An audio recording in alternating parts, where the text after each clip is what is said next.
Hello and welcome to Jan and Jeff number 12. Jan, this is Jeff. Yeah, hi Jeff. I'm with Jan Malabelle. How you doing, Jan? Very good. How are you? I am good in the rain, the May Day rain. I was going to say it's May Day and it's raining. Man, yeah, it's kind of a bummer because I think the next couple days are going to be rainy. Yeah, and it's a long weekend. It's Friday. So let's just It's explain. Friday. It's Friday, but it's a holiday in France. Yeah. Now, when I was little, we used to my mom said May Day is when you leave flowers at people's doorsteps. So when we had strawberries around that time in the States, just like here, we get strawberries right about now. And I would take the empty green basket, Right. from the strawberries and put some flowers in it, and then you leave it on somebody's doorstep and ring their doorbell. So that's May Day to me, but here it's really la fête de travail. It's it's Labor Day. Right, but it's not really Labor Day our Labor Day is completely different, isn't it? It's completely different. It's in September. No, yeah, it is. It's in September. Yeah, Memorial Weekend is before Labor Day. Yeah. Right. But this is really like a Labor Day, May 1st. I don't know why, and it's the one holiday in France where nothing really opens. No, it's true. Bakeries, and that's it. But there is one thing you'll see unique to this day. People selling. Yes. What are people selling on the road? Lily of the Valley. Lily of the Valley. Everybody show. It reminds me of one of those 1970 books or something like. Yeah, everybody show their Lily of the Valley. Yeah, so Lily of the Valley grows everywhere, and people sell it from their gardens on the streets, and it's really sweet to give to people. So it does correspond with May Day where you give flowers, but this is a really particular flower that they give. It doesn't smell, does it? Well, it does, but it's not very much. Berry. It's not like lavender. Yeah, no. And this is just in my garden. I guess that's in your garden. Wow. Yeah, we have a whole bunch of it. What I had heard my father-in-law told me is that once it starts growing, it kind of gets out of control. It does. I have when we moved here, when we bought the house, it was there. And we've pulled quite a bit of it, but there's still some that come up, which is nice because, all you need is one or two little branches. And right. That's basically all they really sell is one little branch. So, but it's called the muguet. It's not a, Lily of the Valley is really pretty. Muguet is not very pretty. Muguet, no, it sounds like mucus. It's not. Right. It's one of those words. But, actually it's with May and June coming up, we have so many wildflowers that just grow everywhere, like irises and the poppies that we see in Monet's paintings. Do you get those up there in your area? No, not yet. There are wildflowers. I think poppies will take a while. I think poppies because it's a bit colder. Yeah. We're a little bit high. Well, we're in we're in the Alps, so. Right. Well, we're already starting to see red poppy fields. Oh, yeah. Wow. And you know what? I'll try and take a picture because there's a guy that grows irises, every color and style and make and form or whatever, not too far from here. And we just stumbled upon it a year or two ago, and he plants them and you can buy the bulbs. He's kind of you can go and pick out which flowers you really want. But there's probably 3 or 4 hectares, which, let's just say it's almost 8 acres of just irises, all different colored irises. It's absolutely stunning to go and just kind of walk around. That's pretty cool. That's nice. Yeah, I'll try and take a picture of it. I think we're going to try and go Sunday. All right, that's good. And I saw you've been cooking up You've been cooking a meal, not a storm. A meal. I just wanted to come back really quick before I explain that. Down here around May Day, this whole weekend, you start seeing flower markets in a lot of the villages. Do they do that up your way too, or not? Well, yeah. What you get for the garden for people going to plant their garden. Right. Fundraising. That's what we get. We get more fundraising. Oh. Bricons, flea markets, vide-grenier. Those are really big.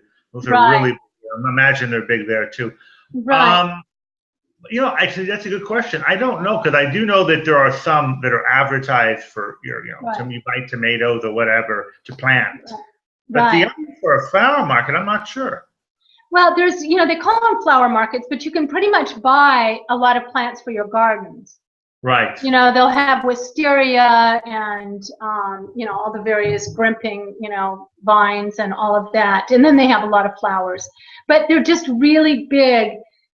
Oh, in the next 2 weekends, a lot of them start this weekend. May 1st is just a really, this whole 3-day weekend is a big weekend for flower markets in all the little villages. So I just didn't, I'm used to it, and they're really nice to go to and walk around because there's just so many plants and flowers and, but I didn't know if they had them up your way. So I was just curious about that. It could be different. It could be different. Yeah.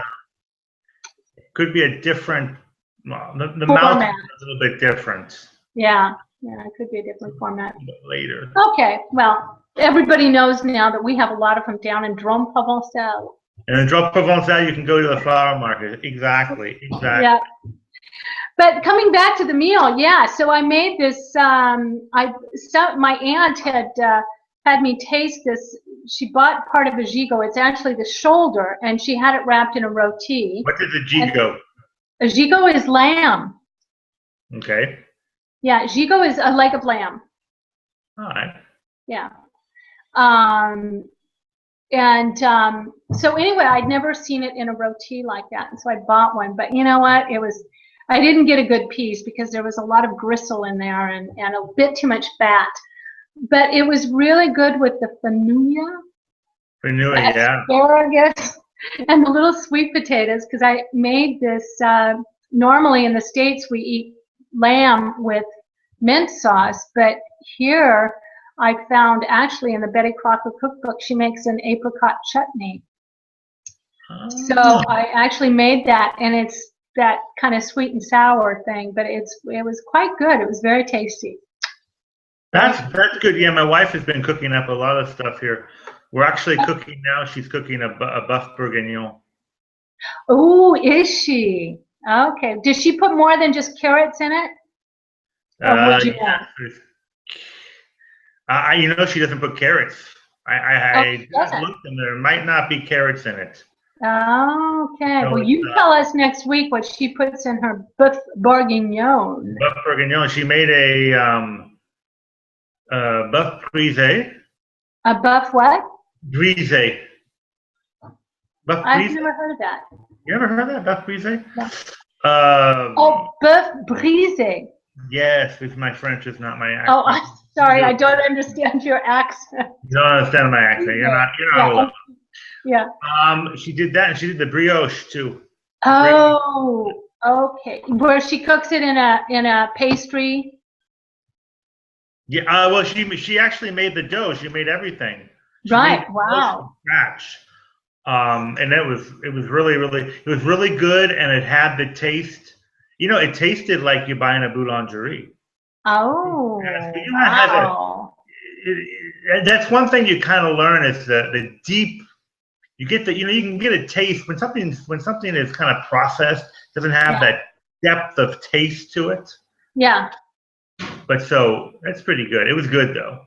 Wow, I bet.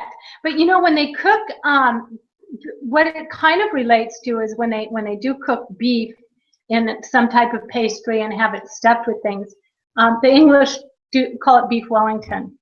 It's kind of equivalent to the beef Wellington, yeah. The French would never call it beef Wellington. That's No. We have many names and many variations.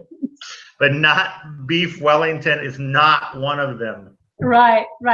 And I just had one other little thing that I wanted to mention to people because it came up on the news again today.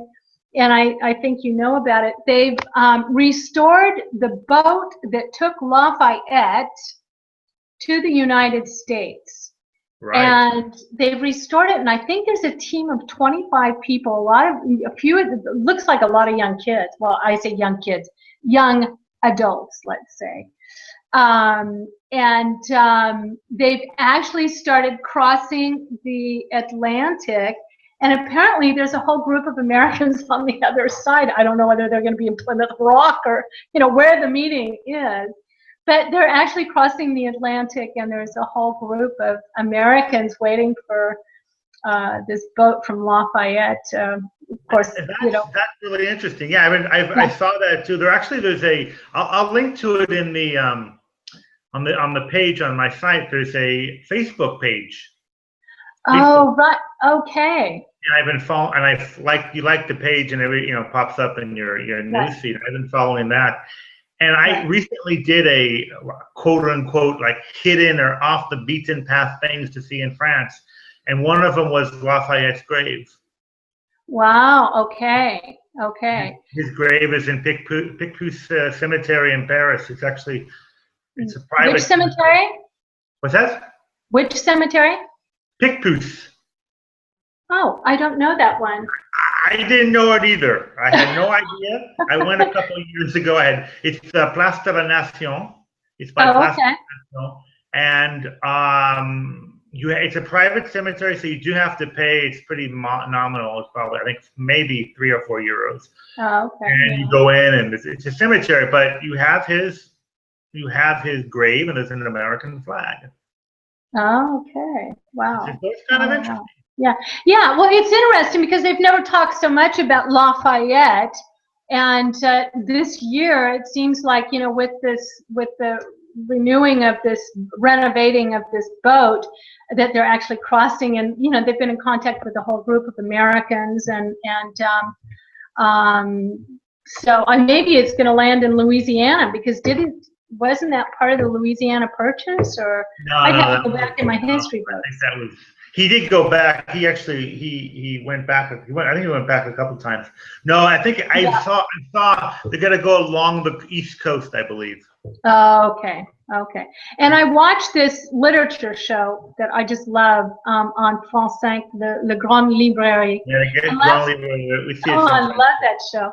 Anyway, last night they had all of the authors were had written books about Bonaparte, and it's the anniversary of Waterloo. It's the anniversary of Waterloo, absolutely. There's a couple books that have come out. I put them on my Facebook page. Oh, did you really? Okay. There's a couple, there's a couple new ones. It's kind of some new ones. There's some ones that, but I don't, people are trying to kind of have a second look at Waterloo. It's interesting. Anyway, it's interesting. Yeah, yeah. No, but it's interesting because all of these authors came out with books about Bonaparte, and it all kind of relates to. There was one book that apparently is highly recommended about Waterloo. So anyway, next week he's got only American authors. Yeah, so, he does. I saw he had. I don't know what the guy's name is, but he had Stephen King. Or Stephen King. Next week, Stephen King. Yeah, he did in the past. Oh, okay. I didn't catch that one. But all of these Americans speak French. It's Kenny, not Ken Douglas. It's something Douglas Kennedy. That's it. Oh, okay, Douglas Kennedy. All right, very good. Well, that's something to talk about for next week. Absolutely. And so I guess that kind of wraps it up for our holiday. The holiday in the rain. Now next Friday is a holiday too, but it's a bit different. Everything's open and it's right. We can do that, and that's an interesting holiday. We'll talk about that holiday next week. Right. Okay. In between time, have a really happy May Day today. Yeah, happy May Day, and see you guys next week. See you. Yeah. Ciao, bye, Jeff. Thanks. Bye. Bye.